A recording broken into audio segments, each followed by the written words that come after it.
อ้เป็นหางใหญ่เลยทุกคนนี่เด้เขาจะเอาหูปภาพเนาะของหางที่ว่าเป็นหูปภาพสำเร็จให้เบิ่งเฮานี่ไวๆนี่ coming soon 2026ของกลุ่มบริษัทสบายดีกันเด้อทุกคนกับบรรยากาศยามแรงวันที่4วันอาทิตย์เนาะมื้อนี้ข่อยคำยามแรงที่เวียงจันทน์ตอนนี้เฮาอยู่ที่ถนนไกรสอนพรหมวิหารอยู่เขต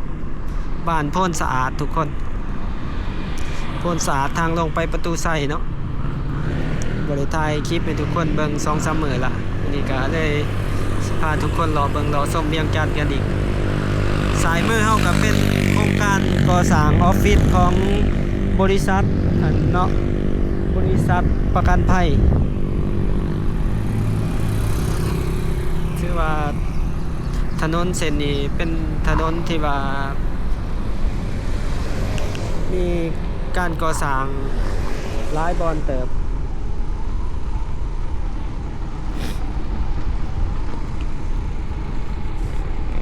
สายมือนี่ก็เป็นธนาคาร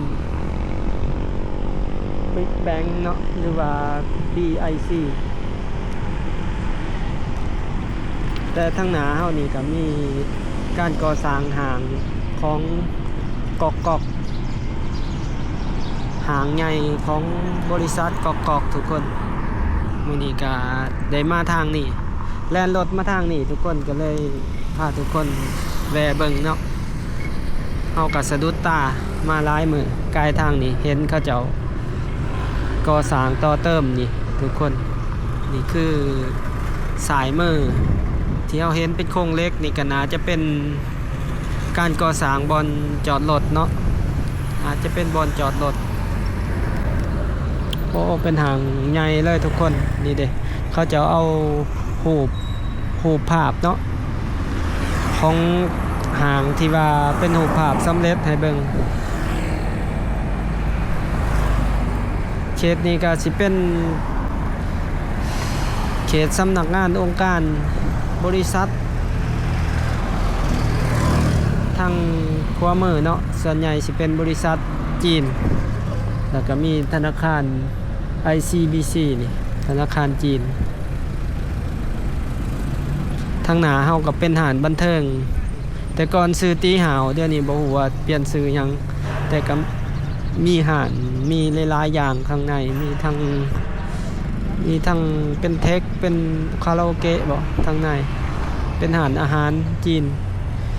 นี่อาคารตัวนี้เป็นอาคารบอนจอดรถเดี๋ยวเราสิขี่รถไปทางนั้นแล้วก็พาทุกคนโค้งกลับเนาะพาทุกคนโค้งกลับมาเบิ่งหูปโครงสร้างของตึกแห่งนี้แล้วก็จังพาทุกคนลงไปทางประตูไส้หรือว่าสิออกไปทางเส้นน้องบอนเนาะเดี๋ยวเบิ่งตัวจริงกันอีกแค่นึงเดี๋ยวพาทุกคนโค้งตอนนี้ก็สิค่ำละ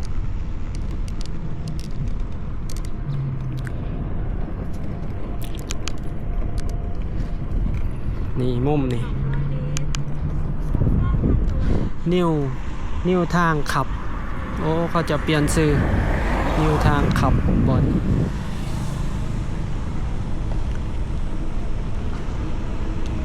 เขตบ้านสีบุญเทืองนี่เห็นปะหูบที่ว่าเขาหางที่ว่าหูบโตมันแล้วทางหนาเฮานี่ไวนี่ coming soon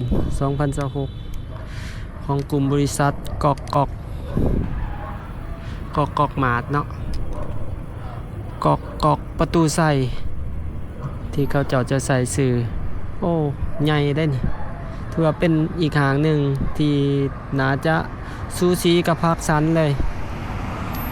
แต่ว่าน่าจะหน่อยกว่าภาคสันน้อยนึงเทียบกันนี่กะแต่ว่าก็ถือว่าใหญ่เนาะถือว่ามื้อนี้ก็เป็นวันอาทิตย์เป็นมื้อที่เขาเจ้าขนเครื่องยังมาลงเฮ็ดเนาะเดี๋ยวทุกคน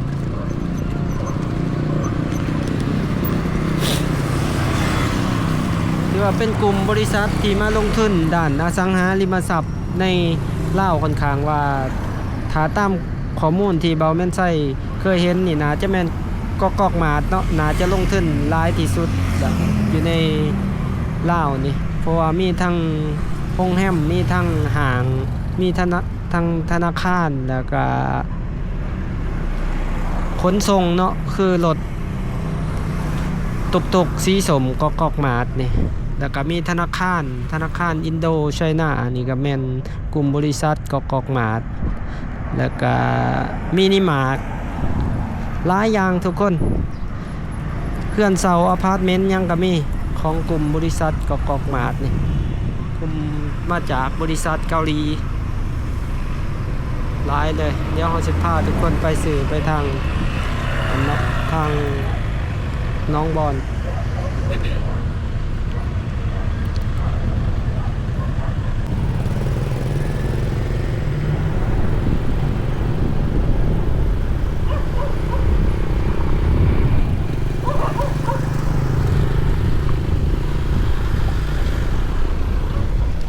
ดินทางขางนี่ก็เป็นดินเปาวางดินตัวใดที่เปาวางที่ว่าเขาจะประกาศขายเขาจะเอาหูกตึกกันนี่ทุกคนตึกงามๆเนาะเพื่อให้นักลงทุนเห็นแล้วก็มีแห่งบันดาลใจที่จะเฮ็ดบ่อนก่อสร้างยังนั่นน่ะทุกคนเราจะเห็นในดินวางๆแต่ละจุด3จุดที่เราเห็นเพิ่นจะเอาหูอันโรงแรมหรูๆตัวนี้มาใส่เห็นอยู่ทางหลังโรงแรมลาวพาซาก็เป็นอีกบ่อนหนึ่ง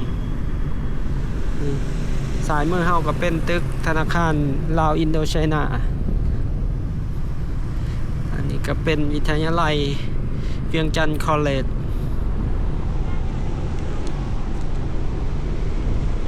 บรรยากาศวันอาทิตย์กดหลังจากปีใหม่เขาดาวมาบรรยากาศถนนเส้นนี้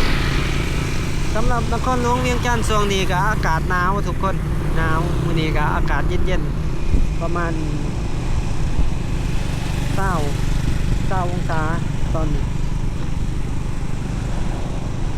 เดี๋ยวพาทุกคนลงไปทางประตูไซออกไปทางซ้ายล่มเนาะทุกคน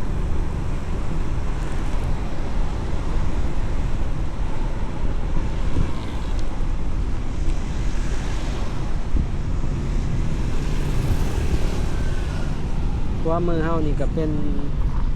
โรงแรมสุภัตราเพื่อเป็นโรงแรมหรูที่ว่ามีอยู่หลายๆบ่อนที่เวียงจันทน์นี่บ่แม่นใช่เห็นอยู่2บ่อนเนาะเห็นอยู่แถวบ้านยังก็แถวท่าพระลานไส้กับมีอยู่วังเวียงกับมี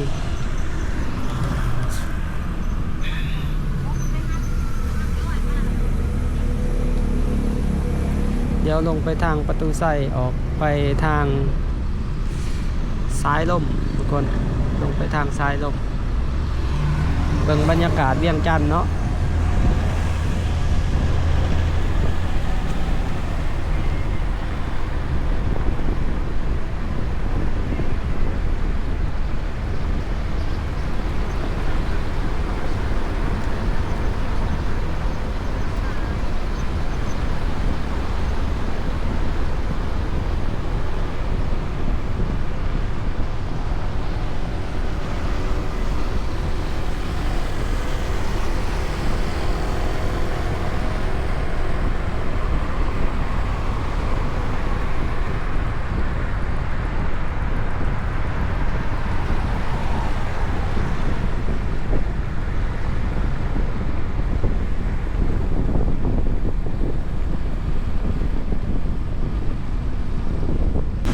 ไปกันต่อทุกคน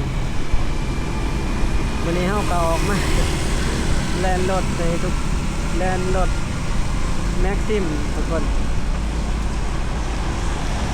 เดี๋ยวโอกาสถ่ายคลิปให้ทุกคนได้เบิ่งเลย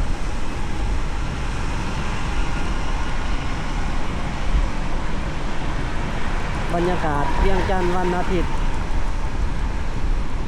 เดี๋ยวสิพาทุกคนลงไปทางซ้ายลมแล้วก็สิ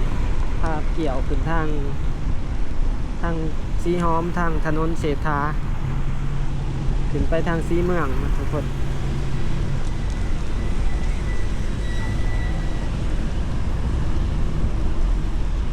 โอ้ผู้สายมือนี่จักเราค้ายยังแต่ละมือพอแนวมายืนอยู่นี่เพื่อก็เอากองเป่ามายืนถาขาย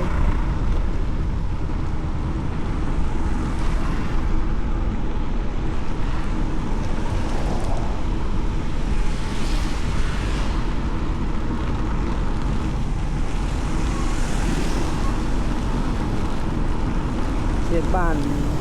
ถ้าเจอบทิศนี่เขตบ้านฮัตสดีเนาะเขต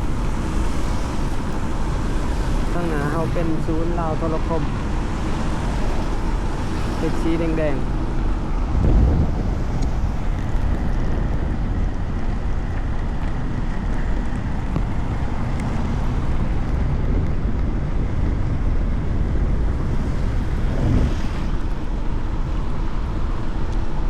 มื้อนี้ก็สิเงียบๆแน่แต่ละห้านแต่ละ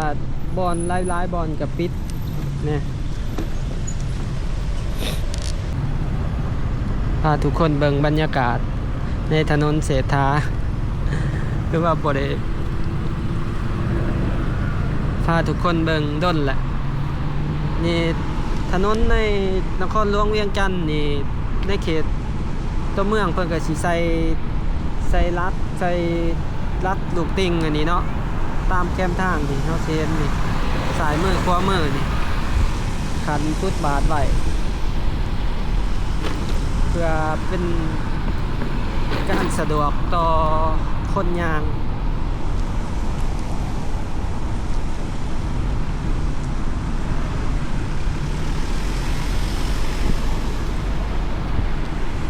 ตัวนี้ก็เขตตลาดวังทองในบาซ่าสายมือก็เป็นสนามกีฬาเจ้าอนุวงศ์ตอนนี้เพิ่นสร้างอัศจรรย์เลยเนาะทุกคนเห็นบ่เช่นตอนนี้เขาเจ้าเฮ็ดอยู่มื้อหน้าเนาะจังสิพาทุกคนสิไปเบิ่งสนามกีฬาเจ้าอนุวงศ์ตอนนี้ก็ถือว่ามีการก่อสร้างน่าจะประมาณ60% ละ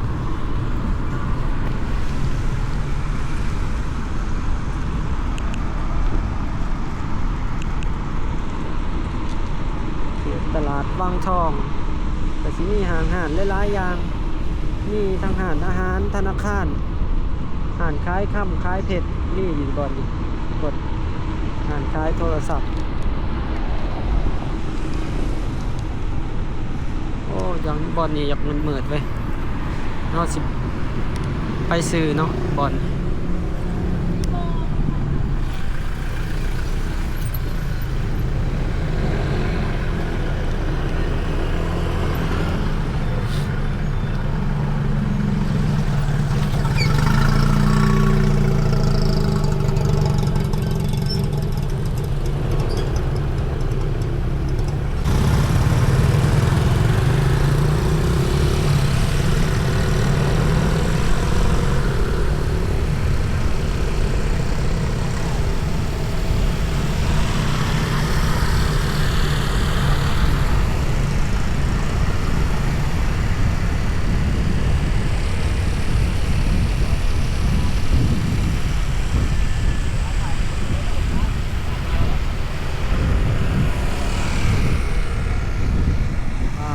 เวียงจันทน์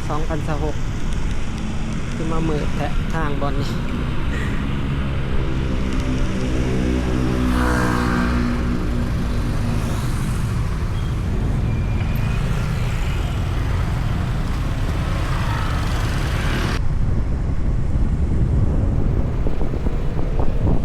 ซ้ายมือเฮาก็เป็นทางเขาตลาดสีหอมทุกคนเจ้าบอนนี่เมิดแทะเกิดยังขึ้นวะเขาจะแป้งระบบไฟใหม่วะเป็นไงวะไฟยังทางบ่ได้เลยไฟแดงกะเท่อีกบอนแล้วสีเหลี่ยวสายขึ้นถนนเศรษฐาเนาะทุกคน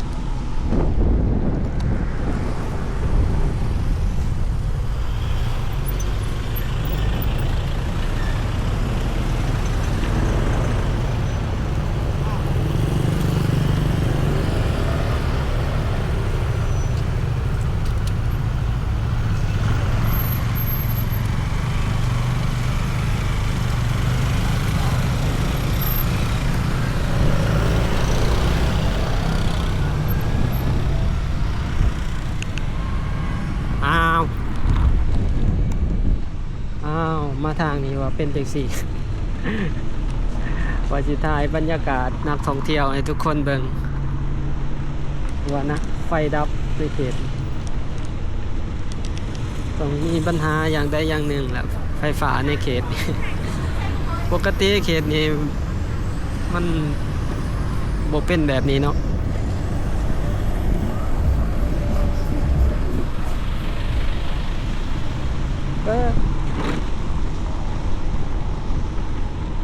เป็นยังวะทาง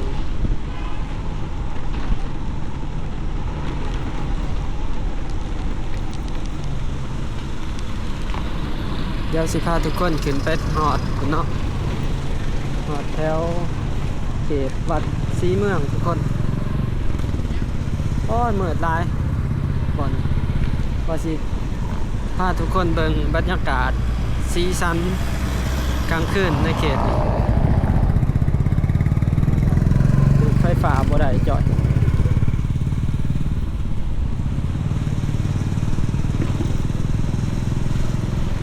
บอนนี้เขาก็จะก่อตึกโครงเล็กขึ้นอีกซ้ายมือครับเป็นโรงแรมเดอะพุชชีฮิลตันทุกคนตัวมือ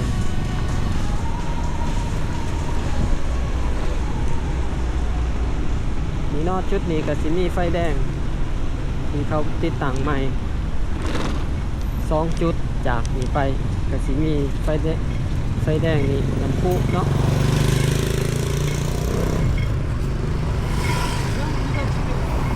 น้ำพุแล้วก็สิเป็นอยู่บนหน้าสถานทูตบรูไน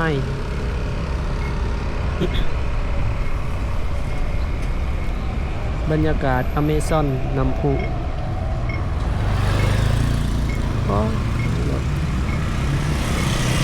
ไปต่อทุกคน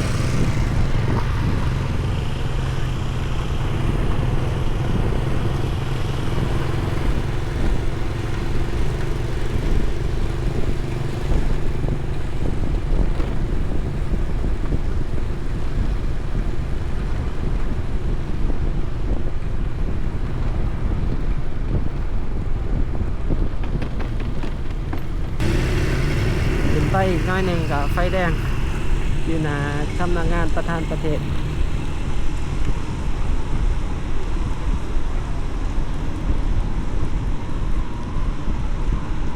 ที่ถนนลานสร้างบนสายมือก็เป็นวัดศรีสะเกษขวามือกับวัดหอพระแก้วทุกคนเนาะต่อไปเส้นทางนี้ก็จะมีเลน BRT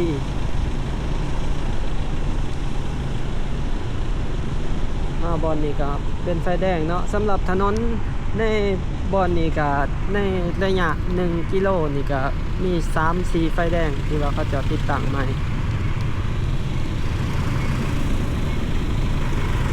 ก็สิอยู่ประมาณนี้ทุกคนสำหรับในคลิปนี้เนาะ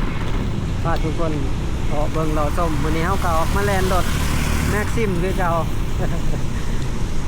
จบคลิปนี้เฮาก็สิไปแล่นรถคือเก่าทุกคนแบดเบิ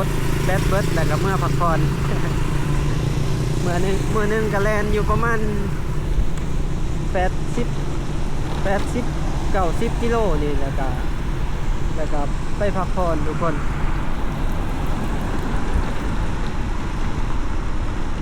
แลนย่ำเสากับย่ำคำเนาะเอาแลน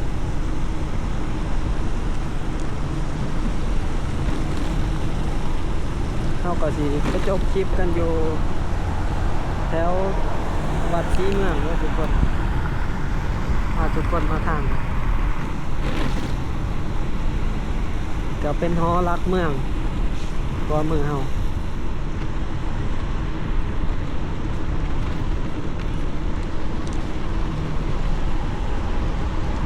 บรรยากาศวันอาทิตย์ก็สิเงียบๆแน่เป็นจันทร์ถึงศุกร์นี่เขตนี้ก็รถติดคือกันในเวลา 4:30-6 โมงวัดศรีเมืองกสิประมาณนี้เด้อทุกคนสำหรับในคลิปนี้ถ้าผู้ใดมักหรืออยากสนับสนุนกันก็อย่าลืมกดไลค์กดแชร์กด Subscribe เพื่อเป็นกำลังใจให้กัน และตอนนี้บ่าวแม่นไส้ก็ต้องขอกล่าวคำว่าขอบใจและก็สบายดี